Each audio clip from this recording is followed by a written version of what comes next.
Well, good evening, afternoon, morning, whenever it is that you're taking the time to sit down and watch through this video. Glad that you're still here as we continue to work our way through the Gospel of Matthew. We are getting close to the end, but this is also the last Wednesday night that there will be one of these videos for a while. For July and August, we've got joint activity going on here at the building on Wednesday nights that includes children, teens, and adults from both Sunrise and Northside. And so my attention will be on various aspects of that. So I will circle back. I hate that I don't get to finish it, but we've got a couple weeks worth of videos left for Matthew's Gospel. So I will circle back and finish that up in September. Yeah, it's a bit out, but that's when we will kind of finish that up. So you'll have to wait a couple of months, but rest assured we'll get there. And then we'll look at other options moving forward. For tonight, we are now at the trial and crucifixion of Jesus. So we are in Matthew chapter 27, starting in verse 11. In order to preserve my own voice and try to do as little coughing in this video as possible, we're going to move pretty quickly. So if you would, go ahead and pause this video. And I want you to read chapter 27, verse 11 through chapter 27, verse 50, which stops in the middle of a paragraph. But for the sake of this video, that's the best possible stopping point, because to go beyond that gets us into more explaining of a number of different things, and just time wise it doesn't work. I don't want it to be a 45-minute video. I simply don't have that in me, and you probably don't have that in you either. So 27, 11 through 50, it's a chunk of reading, and when you're done, unpause the video. Sorry, and we will come back and talk our way through this. Well, welcome back. So there are a number of different things worth talking about here, and maybe first is to talk about Pilate himself, because I feel like you kind of need to understand the role that Pilate plays and what his goal is, what his job is in his office, and so how that might inform his actions and choices that he makes. And then the other part that we need to pay attention to is how Matthew uses all of this. Because the way Matthew tells the story, far more so than Luke or Mark, is done in a way that really pulls responsibility off of Pilate, off of the Romans, and even more squarely sets it on the shoulders not just of the Jewish leaders, but of the crowd, the Jewish crowd, the Jewish community. Matthew includes some quotes and some details that aren't in any of our other accounts. They directly connect to a couple of different Old Testament points. When the crowd cries out in verse 25, "We take responsibility for his death, we and our children." That's a statement that shows up in multiple places in the Old Testament. It is a covenant statement. When the people are called by Moses or by Joshua to dedicate themselves to God, it comes with this generational understanding. Now, the downside of verses like this is that then it gets turned around and used for anti-Semitic purposes. People have used scripture as a way to denigrate the Jewish community, basically since the 2nd century. It becomes really bad in the 3rd and 4th, and then passages like this show back up in Nazi rhetoric, or in the 14th, 15th, 16th century in the area of the Inquisition, in various pogroms in Europe that have taken place against Jewish people, which is not what Matthew is trying to do here. He's not trying to dump responsibility on Jewish people forever, so you take it out on them. That's definitely not the goal. Matthew is Jewish. That's not his purpose. But he has been very intent on helping his audience understand that the Gentile community has a place in the church, And so not putting all of the responsibility on the Gentile community here in this story becomes an important part of his work. And we kind of get a bookend here in these verses, because whereas it is 3 Gentiles from the east who show up at Jesus' birth and celebrate his life, missing what the Jewish community around Jesus does at his time of birth, it's a Gentile woman here at the end who is, whispering to her husband, "This is an innocent man. You don't want to have anything to do with this. This man is righteous." It's Pilate's wife who gets it. So again, we've talked about the prominence of women in Matthew's gospel, the prominence of Gentile women in Matthew's gospel, as Matthew works to help his community understand that the bounds of the kingdom are bigger than maybe what they're expecting. And then you get Pilate's act of washing his hands, which might sound strange, but, and you can write this down, and I will recommend you go read it when we finish up the video, or you can hit pause and go read it now. But in Deuteronomy 21, verses 1 through 9, there's your verses if you want to pause and read. In those verses, the law contains instructions for how to respond to the death of somebody for whom you are not responsible.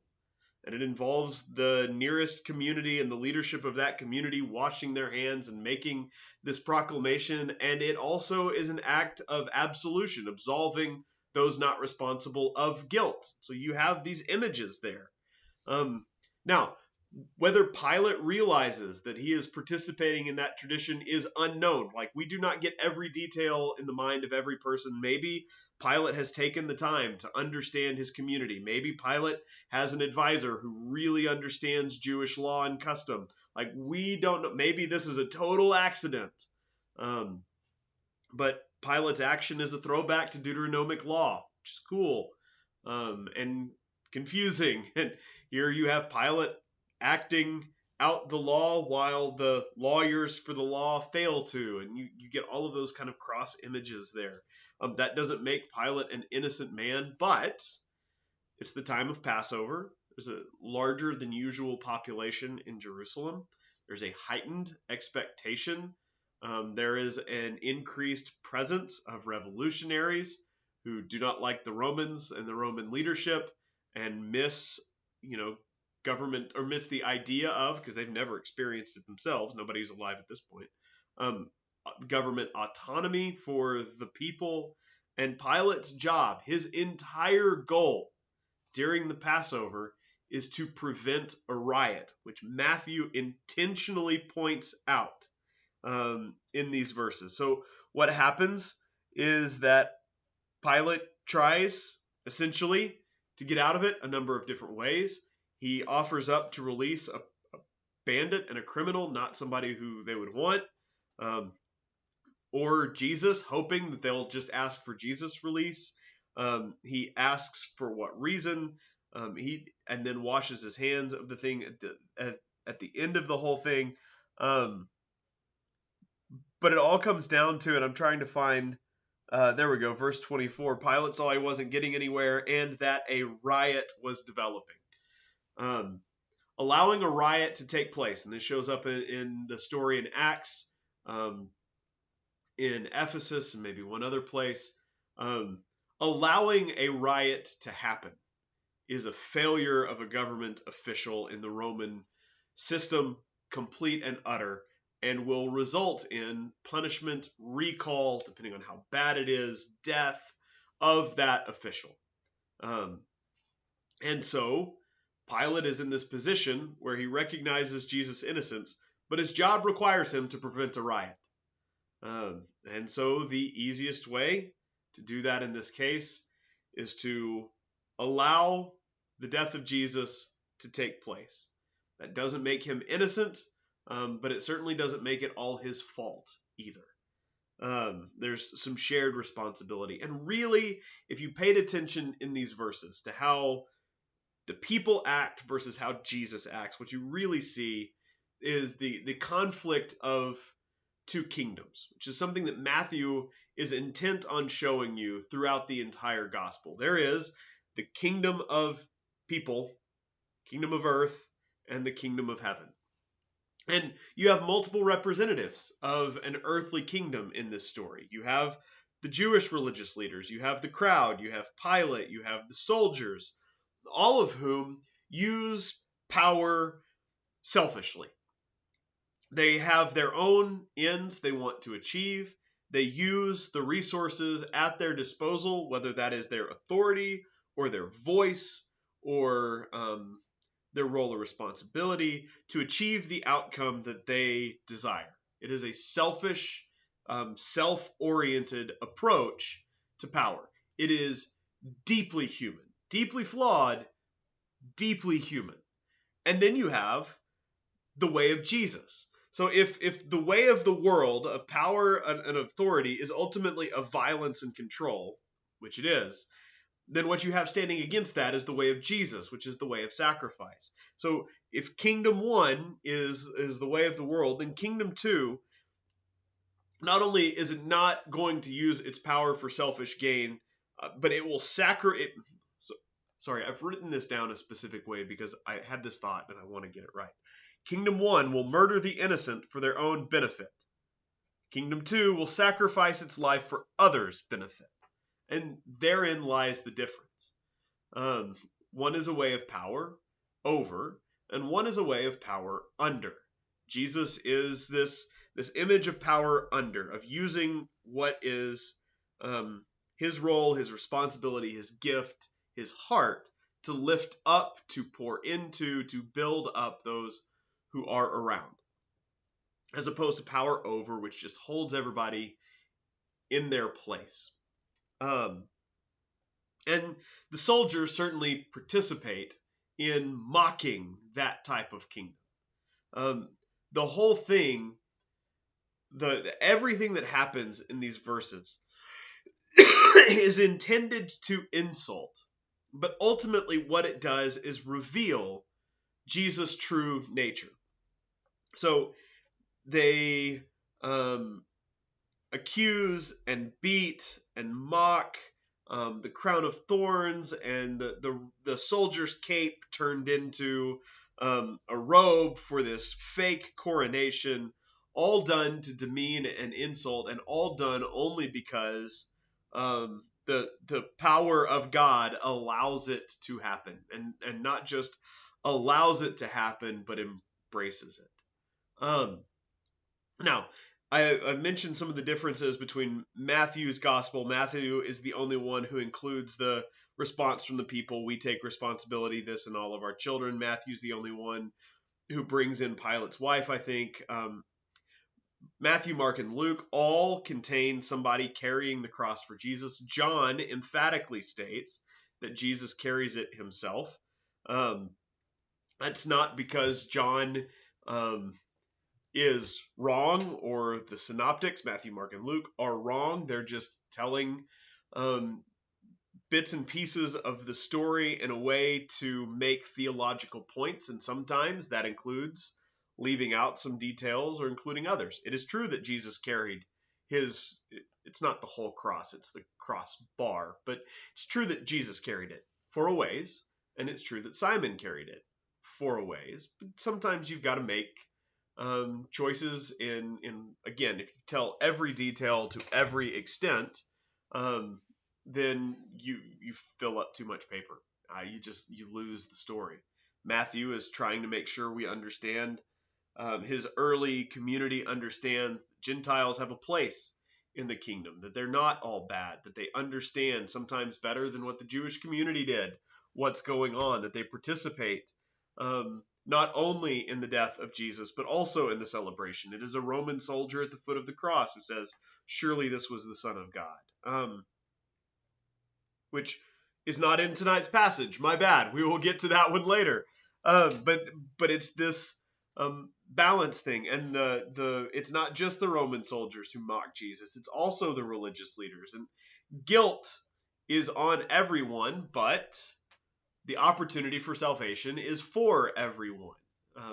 So inasmuch as there is guilt, there is also redemption and forgiveness if you know what you're looking for, and if you pay attention, if you value the type of kingdom that Jesus is bringing about, because ultimately that's what Matthew's gospel is trying to get his readers and us to understand that there's this choice between a human kingdom and a godly one.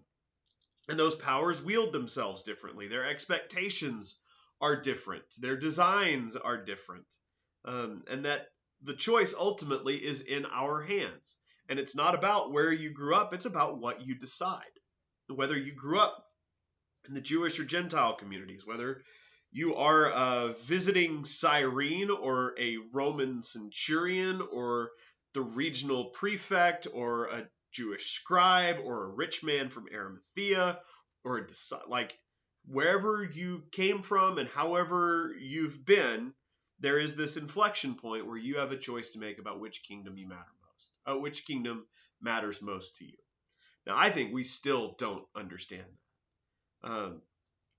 And we could, just point out all of the ways in which the church has been suckered by earthly power through the years. And we can go back in history, certainly to the Roman governments and up through the Middle Ages and to various theocracies that have existed in various governments in the world, and even the ways in which we have used and abused the name and purposes of the Bible and God's kingdom in the United States across the last 300 years. All with the idea that we're going to get it right, but when the great quote is from Tony Campolo, mixing Christianity and political power is a lot like mixing ice cream and horse manure. Doesn't ruin the manure, but it really messes up the ice cream. Historically speaking, when you try to blend those two, it is political power that people end up caving to every time and giving credence to, and genuine faithfulness goes to the wayside.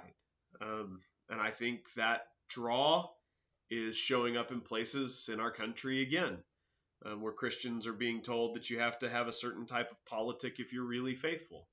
And I'm sorry, but that just doesn't hold water scripturally. And it puts way too much power in the hands of the human kingdom, and suddenly we find our allegiances to something, again, that isn't of God, but we have decided is valuable.